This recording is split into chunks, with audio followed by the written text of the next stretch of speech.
Ankita films present.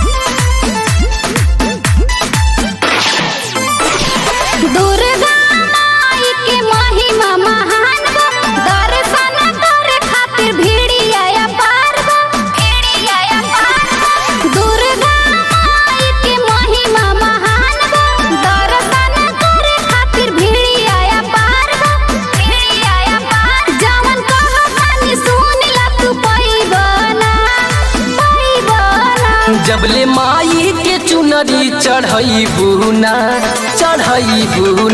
तबले गोदिया में ललना खेलई बुना तबले गोदिया में ललना खेलई बुना।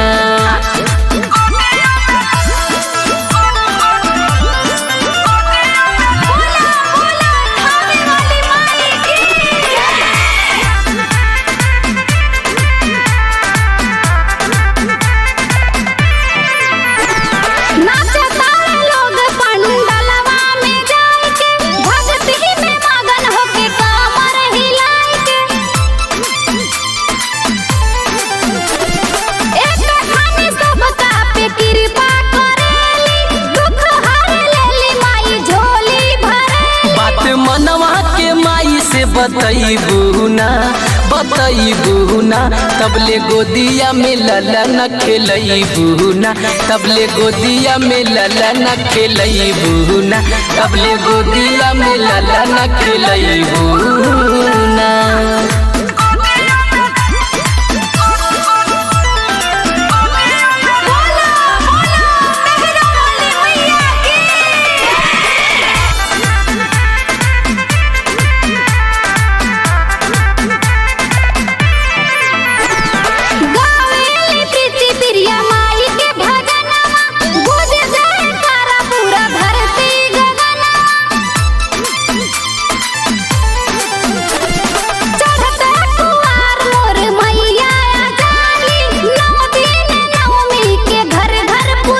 भजन माटी लाल मंज संगे गई बुना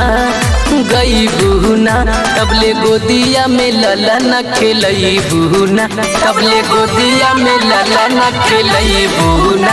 जबले माई के चुनरी चढ़ई बुना तबले गोदिया में ललना खेलई बुना।